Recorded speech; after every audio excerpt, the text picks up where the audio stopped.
Okay. Hey guys, get on here and talk about. I wanted to talk about healing from sexual abuse and trauma. So, if you haven't seen my first video already, go ahead and watch it. This is for anybody really. The signs really don't matter at this point. So, if you have been having trouble trying to like rid yourself of lustful energy or any sexual energy that's really just like lust, has no love attached to it, nothing, and if you feel like it's like a spirit of lust or an entity of lust, this you should probably watch this video. So pretty much your sacral chakra is blocked, and if you've experienced any sexual trauma or abuse, it's because your sacral chakra is blocked.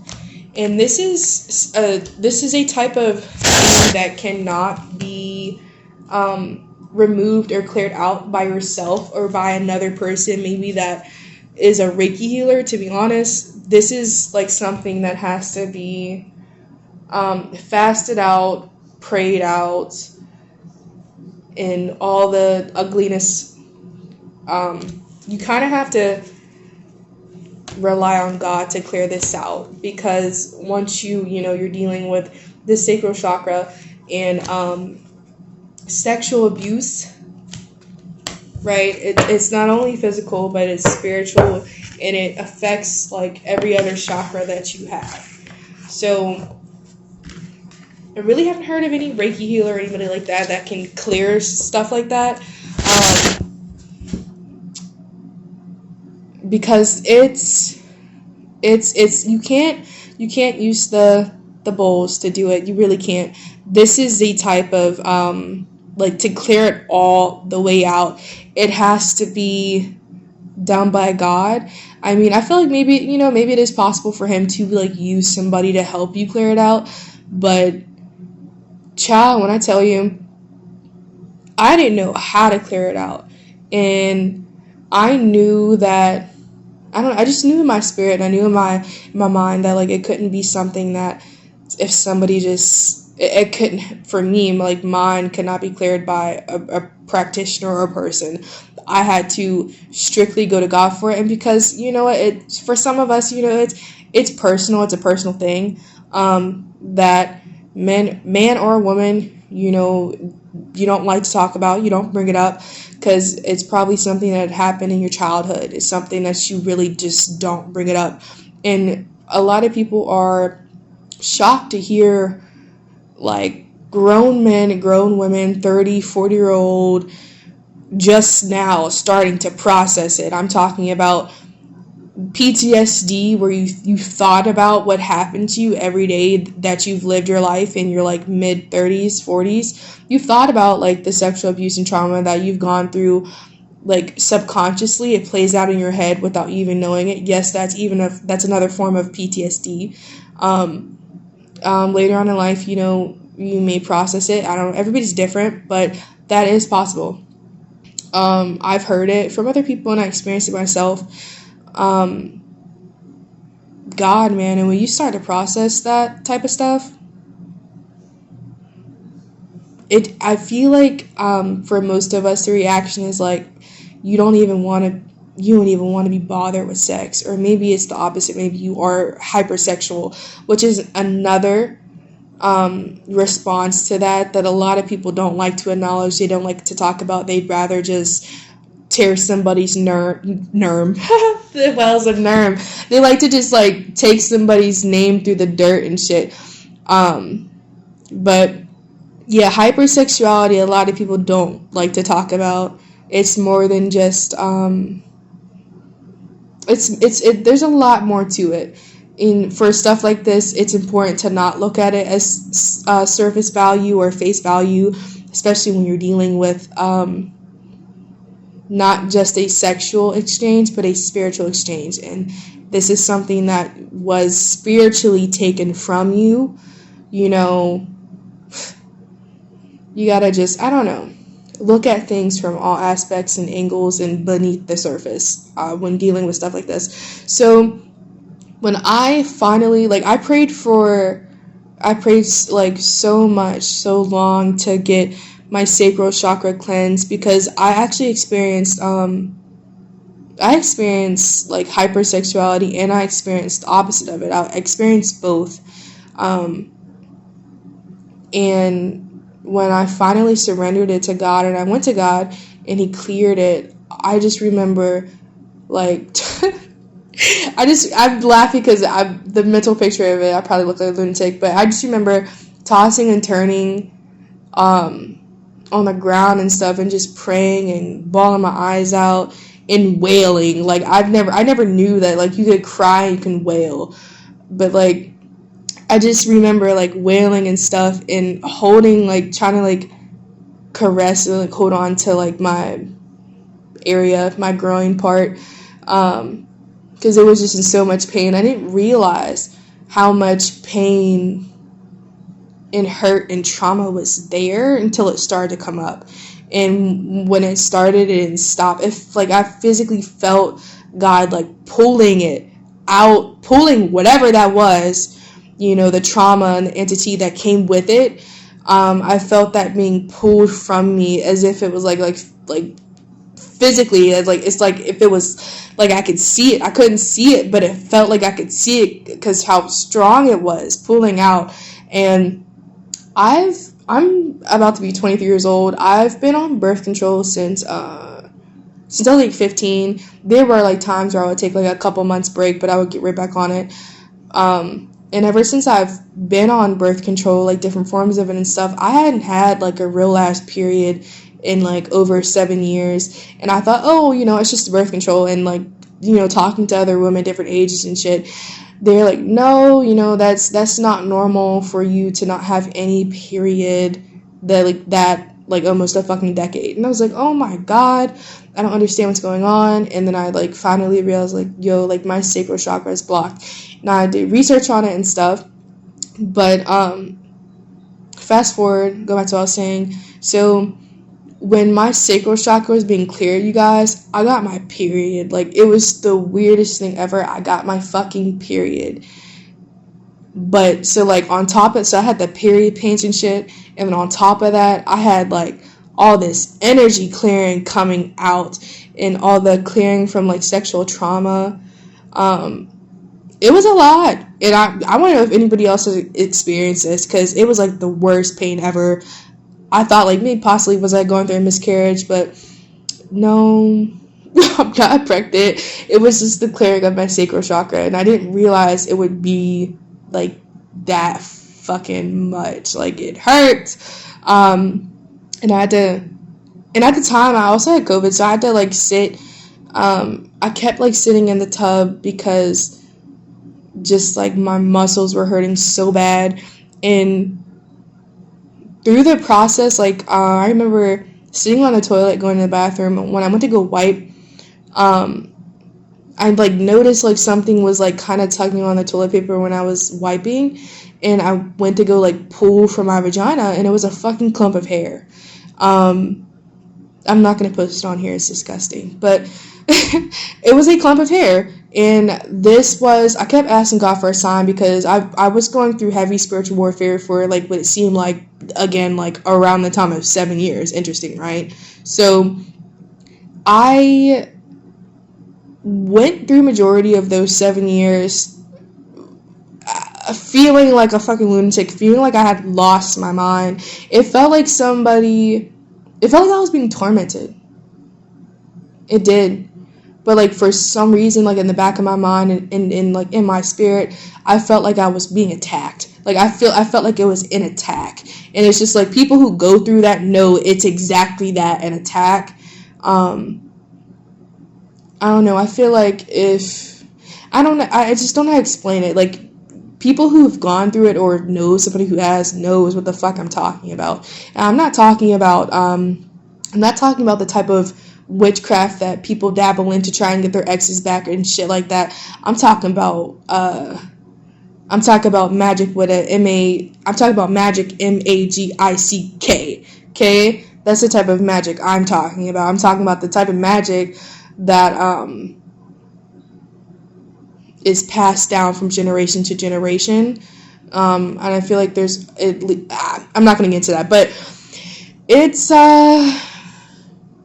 yeah, it's not talked about a lot. This type, right? People just like to talk about, oh, this person's doing love spells on me. Oh, this person's doing glamour spells. What about the ones who do death spells? What about the ones who murder people for sacrifices? Like, what about those ones? Okay, nobody gives a fuck about people's little love spell magic, people's little glamour spells, because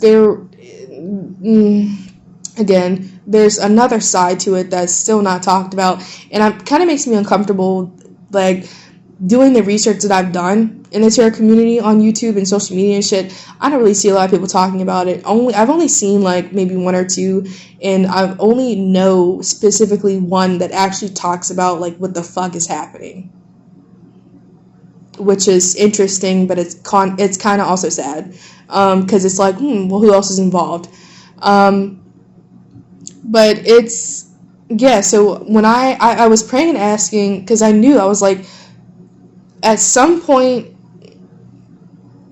because God's not going to allow that to continue to happen, especially if people have been given signs and warnings. The thing is, when you dabble in that type of magic, you just get so drunken in the spirit of illusions and delusionment, where those types of people who do that shit to people, they think that it's justified. They think that it's right. Why? Because their mind is not their own. It's being controlled by those entities that they allowed permission into their body, into their mind, into their heart, into their spirit, into their atmosphere, right? And when doing those things, when you conjure up those types of entities and demons, when you conjure those things up, there's a price to pay, right? When people normally do that, they're asking for something in exchange. And some of these demons are vicious. Sometimes when people conjure up these demons, I want to say like they don't. I'm not going to say that because actually I don't know.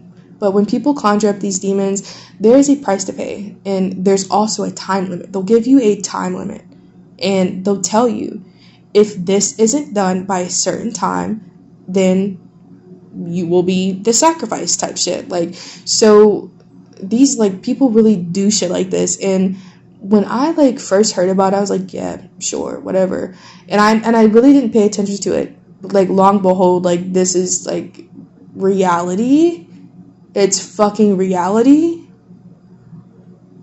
Honey, like, sometimes the glamour love spells and illusion spells are just a distraction. So you don't know that there's people maybe really out here trying to kill you. It's a thing. Ever question why there's sometimes in certain areas, certain cities, certain towns, certain states, certain countries, that there's just a plethora, a surge of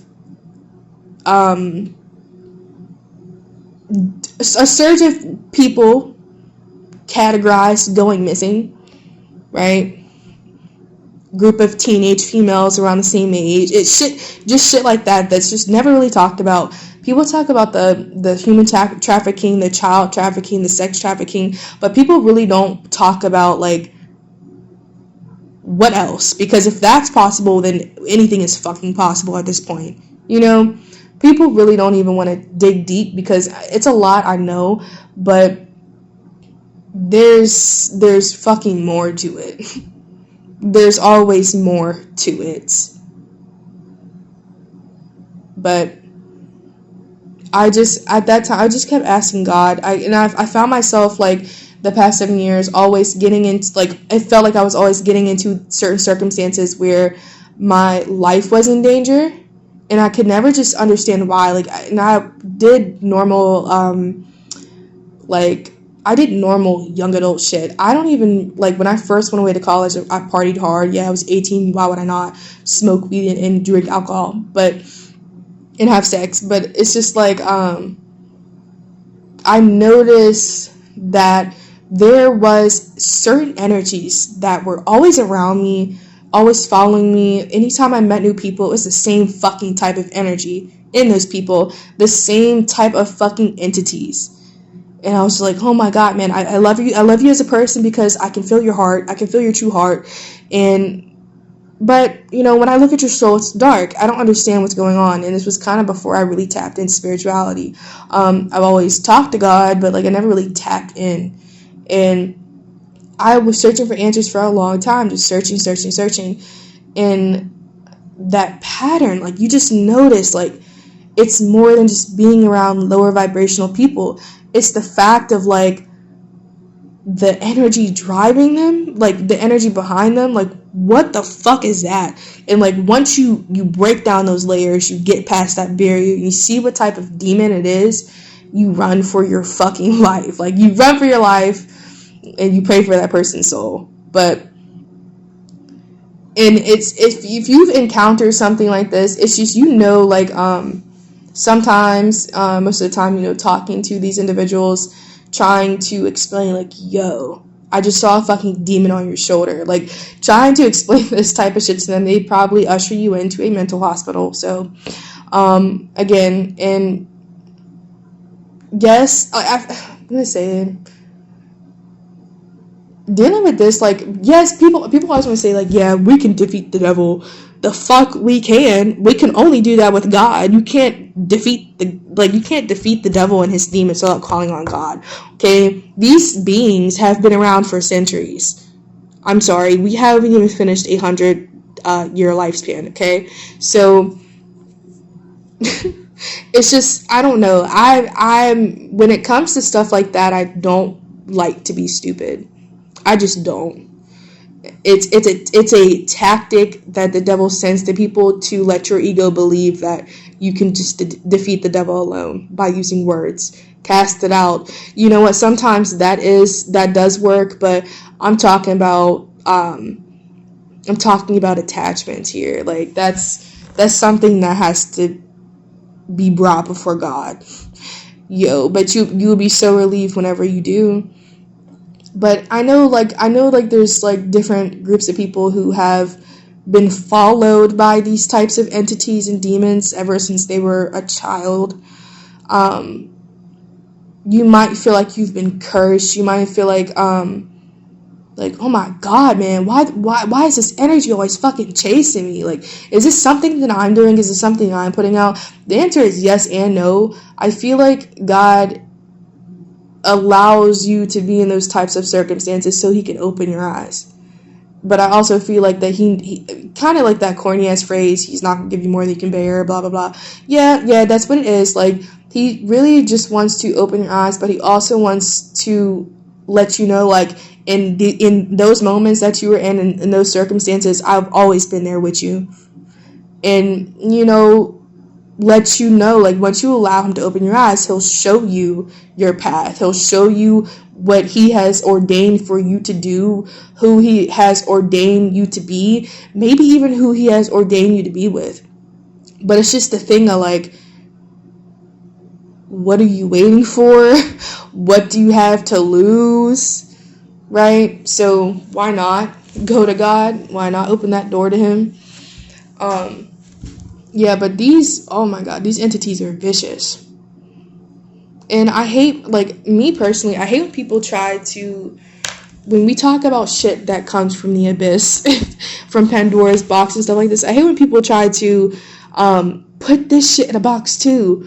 Are you a demon expert? For real, again, I feel like people neglect the fact that these have been on Earth for centuries, okay? Past dinosaur stages, even if they were real, because I don't even believe dinosaurs are real, but just that, you cannot neglect that. You really can't. You can't. And you can't outsmart the devil by himself. But once you get God in the mix, you're oh my God, yeah. They bow down real quick to God. They do. But I don't know. I feel like this this video is all over the place. But yeah, that's part of my testimony is so humongous. I don't even have the the mental capacity to make it into one video. It probably would take 2 days to load. So, but I just wanted to like share that with you guys, like part of my testimony. I'll be doing like bits here and there. So yeah, so I was asking and praying God for like different signs. He was just dropping them. Like after like for a while, I was like continued to stay in that lost mindset, that victim mentality.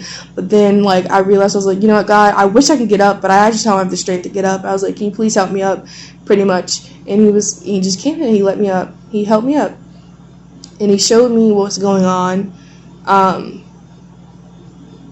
And he started to give me my gifts here and there, and it frightened a lot of people. And it's kind of like,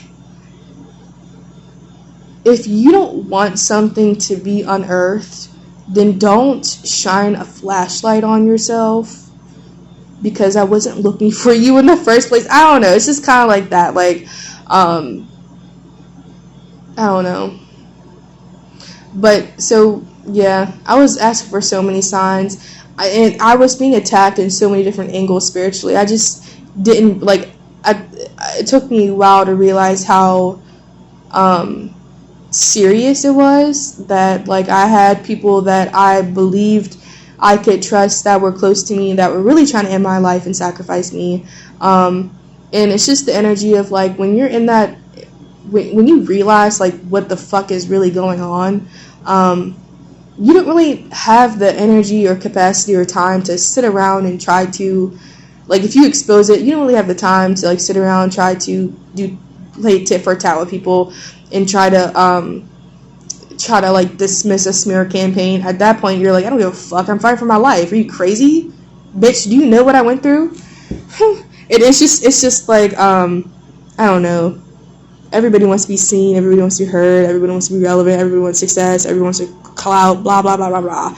It's just like, do you know I just had to fight for my fucking life? I don't give a fuck about that. So I don't know. But when I was just so grateful that God answered me and showed me shit that I needed to see and I needed to hear. And I was actually warned that one of the individuals who was doing that black magic on me and shit, that voodoo and hoodoo shit, that they were trying to they were trying to make me, they were trying to make me infertile, and I really didn't fucking know that like it's not normal to not have a period for fucking 7 years. But God cleared all the energy out. And I was like, oh my god, like this is a fucking clump of black hair. This definitely isn't mine. My hair was like dark brown. And it wasn't even my texture of hair. I was like, whose hair is this? Whose fucking hair is this? But it's crazy. Like people, and it's the people who you least expect. Like, kind of like if you feel like someone is doing love spells or illusion spells fails. Well, I guess the illusions have failed, but if they've been doing illusion spells, glamour spells, confusion spells, chaos spells, those type of mediocre type shit, I feel like that only last a few hours. I feel like if they're doing that type of shit, oh no. Like, don't even really be worried about those people. Just continue to pray them away and out your energy and cleanse and shit, because there's people out here who, they are masters in disguise. Like, they are masters in disguise because that is their only mission, right? That's what they signed up for. That's their destiny. They have like two different minds. Like, it's like they fucking switch their minds back and forth, switch their faces back and forth. Like, it's the type of vessel that takes in shapeshifter energy, reptilian energy, any type of energy it wants, because their mission is to end your life through sacrificial magic and dark ass shit like that should never be unearthed, right? That's why it's called Pandora's box. But yeah, I would say don't even worry about the people doing like those corny ass little love magic, sex magic shit spells on you. It's really just for an ego boost for them, because that's how they cover and warm their heart. But yeah, don't even worry about that. Like, there really are people out here who be doing like skull magic and shit. So yeah, that's my little rant.